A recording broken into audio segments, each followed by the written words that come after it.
Hello, my name is Brendan O'Connell. I'm a grassroots member of the West Roxbury-Rosendale chapter of Massachusetts Citizens for Life, which was started over 30 years ago by Claire Donahoe and Margaret O'Hara. Our chapter believes that this television show named Life Matters is vitally important for all Bostonians, whether you're residents, folks working in Boston, teenagers, college students, politicians, or whomever. Today's television show examines another aspect of the broad mosaic of the Right to Life movement, those folks who go out and educate middle school and high school kids and their parents to respect life. Why is this needed, you might ask? Well, did you know that almost half of all teenagers in America have sex before they graduate from high school? Or that nearly 4 million teens contract a sexually transmitted disease each year? Or the devastating effects of just one of these diseases called human papillomavirus. And really, just how influential are parents on teen sexual decision-making? Our guest today will address these questions. I think you'll find today's show to be unique, informative, content-rich, truthful, and thought-provoking. Today's guest was born in Milwaukee, Wisconsin. She was raised right here in the Brighton section of Boston. She attended Our Lady of Presentation grade school in Brighton and then went on to Our Lady of Presentation Academy down the street in Newton. Remarkably, she was conferred a high school diploma in 1977. She then matriculated at Northeastern University, where she earned a nursing degree in 1982. She worked in the intensive care unit at St. Elizabeth's Hospital in Brighton. Then she decided to go back to school to get an MBA with an emphasis in healthcare marketing from Northeastern University. I am here to report in 1995, she successfully graduated again. How about that? After her schooling, she worked in medical sales for Philips Medical Company, which at one time was affiliated with Hewlett-Packard.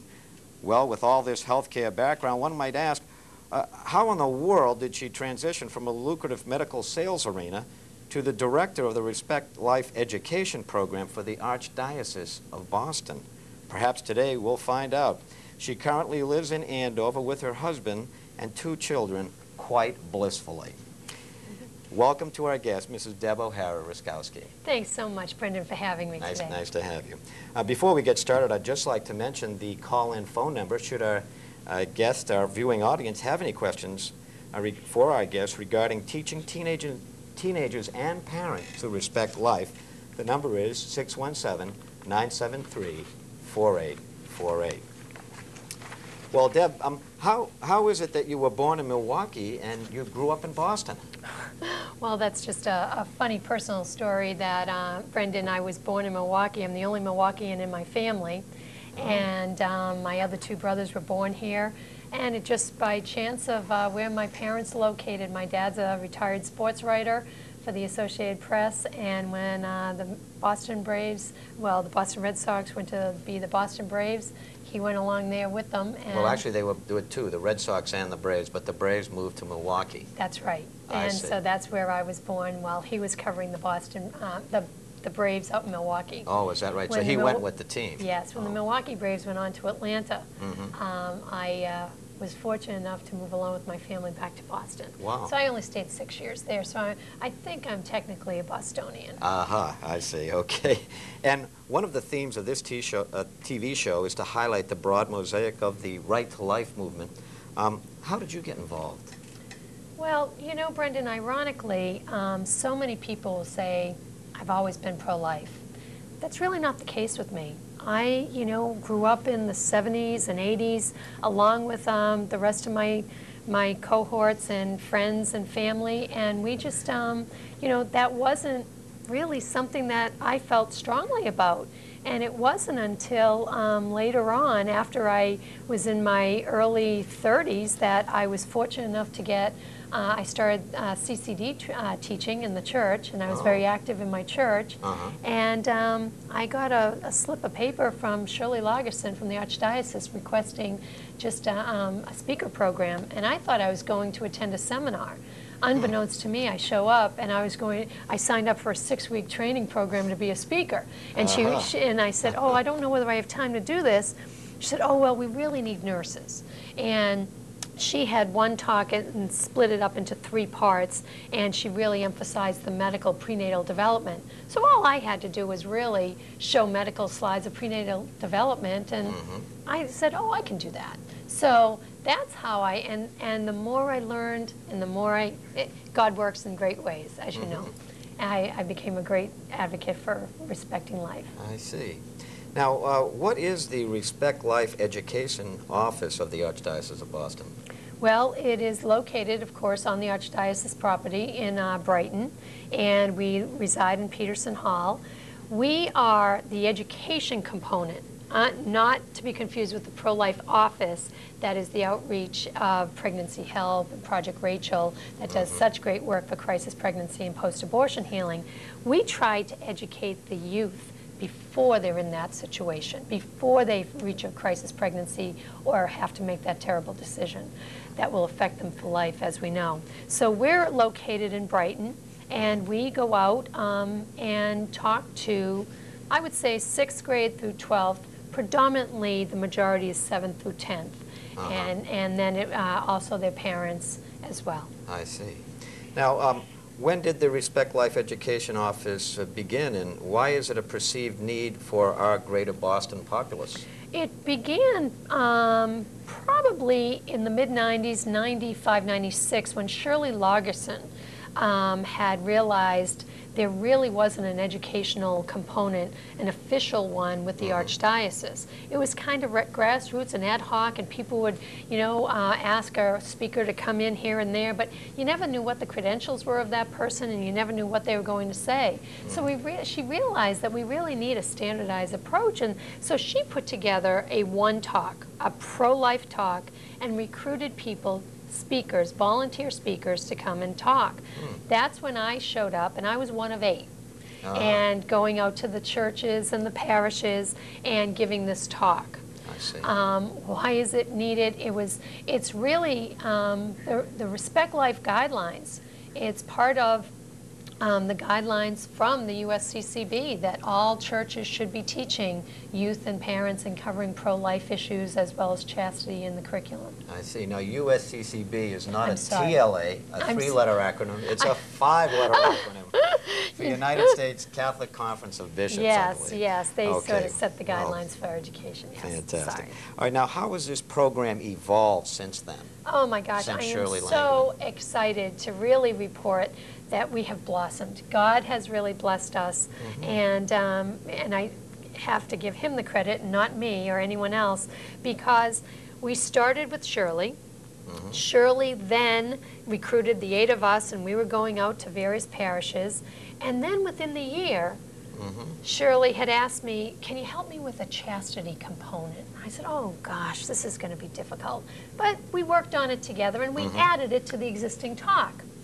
Well, at the end of that year, Shirley notified me that she was going to become a Sister of Life, which we were so grateful, but we were panicking what would happen to our program. So she asked me just to take over, just to do the scheduling. She went to become a nun then? Yes, Wow. in New York. And she's still praying for us. I say good. But she, so it evolved that way, and I was to just watch the scheduling and until someone came on board. Unfortunately, you know, no one came forward with and what the Secretary of Education, Sister Claire Butera, must have thought is an adequate resume. So she got permission from the Cardinal then to take me on as a consultant to really take over the program. And at which point I put together an advisory committee, quickly knowing that I didn't know it all and needed help, and we revised the program, and we realized it was growing and growing, so we split it off into 2 talks, Respect Life Education, and then Respect Sexuality Chastity. So that's when it grew into 2 talks, each 90 minutes. Now, are those Respect Life, are these for just the teenagers, or are they for the teenagers and the parents? Well, ironically enough, we realized as we were going out, it was mainly targeted to the students. However, we realized as they went home, if they got a different message, and unfortunately the church admits to not doing a great job in doing Catholic teaching for 2 generations. That was a volatile time, that whole sexual Definitely. revolution, the 60s, 70s, and 80s. And so there's still continued challenges. So now what we're trying to do is educate 2 generations, so we have a parent program.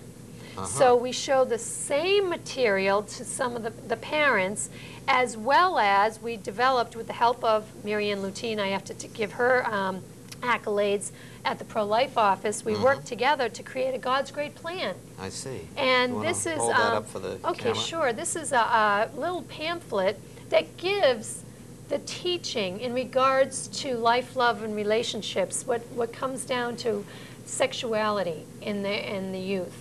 But it's a beautiful plan, and so we don't want to go in and teach the kids all negativity about sexuality, that no, you can't do this and no, you can't do that, but rather a yes to God's plan. I see. And how beautiful it is. So it's really a roadmap for the parents to take in helping guide their children. So do the parents see this first or after the teenagers? Ideally, that's how we realized, after we were showing it to the teenagers and the preteens and the teens, we were realizing that the parents need this as well. So we started a parent program. And the bishop at the time said, please pilot this and make sure that this is needed and wanted.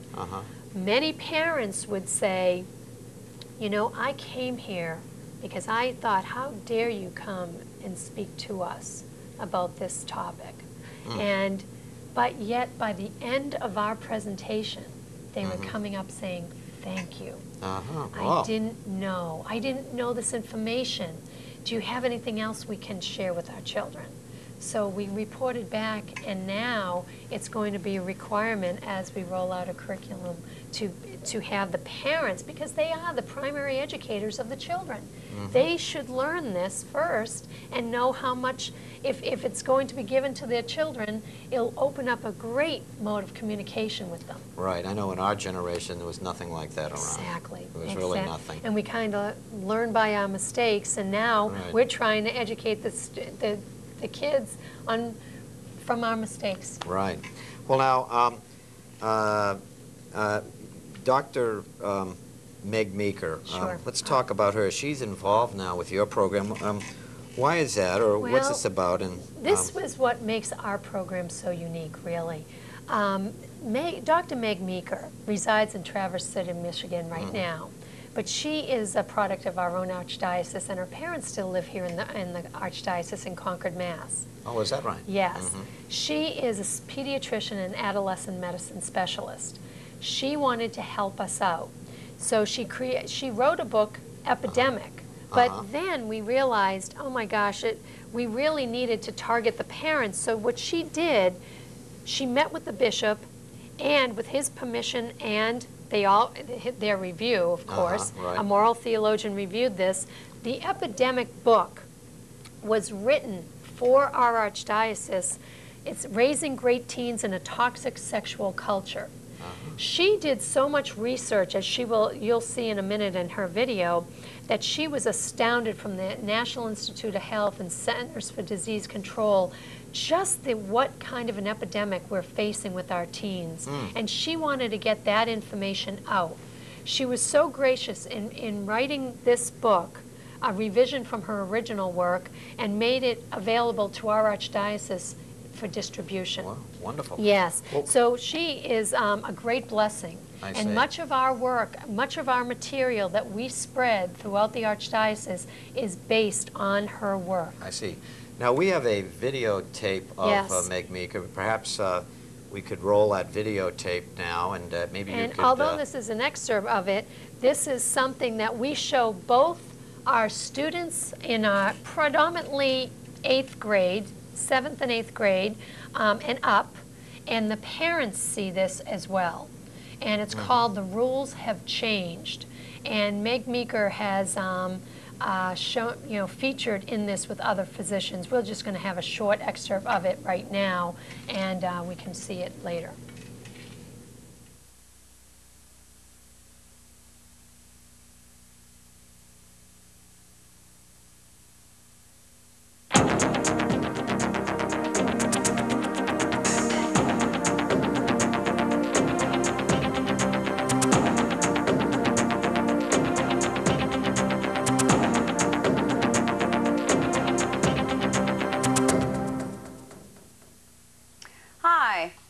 I'm Meg Meeker.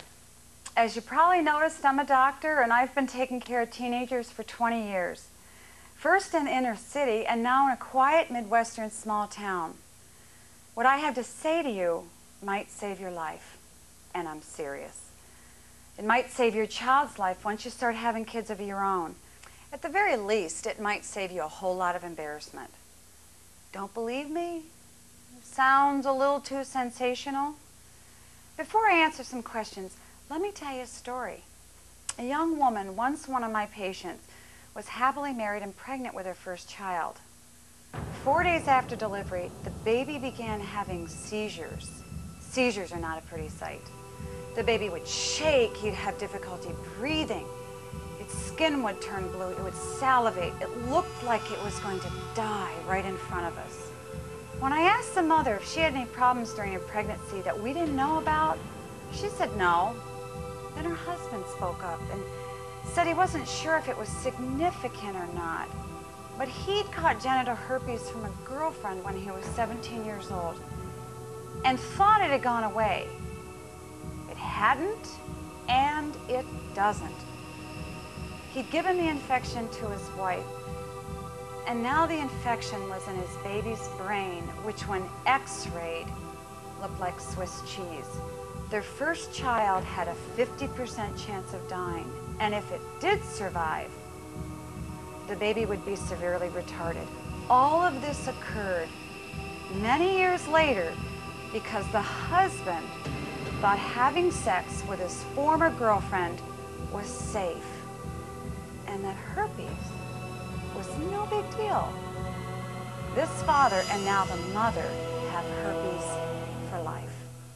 You may not realize it, but in regards to sex for teenagers and young adults, the rules have changed, and they've changed in just the last few years. It's based on new research, information I'm going to guess you probably haven't heard before. A few years ago, I began seeing more and more of my teenage patients contracting sexually transmitted diseases, STDs. I wondered if maybe the increase was just in my practice, so I began checking the literature from the government's most authoritative medical institutes, such as the National Institutes of Health and the Centers for Disease Control. They said there's an epidemic. No, let me change that. They actually said there's a hidden epidemic of sexually transmitted diseases amongst teenagers in our country. No one had told me until I checked into it, and I'm a doctor. Is there really an epidemic? Because all my friends that are having sex don't have any diseases. This is what we know.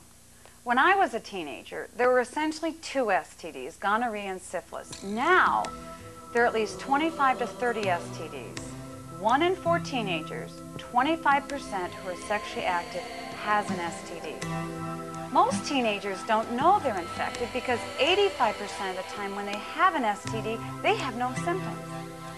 That's probably why you said, I don't know anyone who has an STD. They don't know they have one either. The most commonly sexually transmitted disease is called human papillomavirus, and it's responsible for 95 to 98% of all cervical cancer cases. It used to be a disease that affected women in their 50s, 60s, and 70s. I'm now seeing early cervical cancer signs in patients in their teens. And this is what the research says. 46%, almost half, of all girls catch human papillomavirus after 1 episode of intercourse. Why? We've learned that cervical cells within teenagers are weaker than cervical cells of women in their 20s and 30s. In other words, the cervical cells in teenage girls are less able to fight off diseases encountered during intercourse. Anatomically speaking, teenagers are not ready for sex. Another STD, genital herpes, the one that was responsible for that baby's brain damage, now affects 20% of Americans over the age of 12, according to the New England Journal of Medicine. Another journal concluded that if things don't change in the very near future, 50% of American women and 40% of American men will have genital herpes. And once you contract it, you can't get rid of it. It's yours for life. Gals, if this is the case, what effect will that have on who you marry? And guys, what will that mean in regards to you having healthy children someday? It's obviously very sobering information. Here's the final statistic I'll give you. This year, I'll say it again, this year, 15 million Americans are going to contract an STD. 2/3 of those people will be under the age of 25, which comes out to about 10 million young adults. You know how many that is?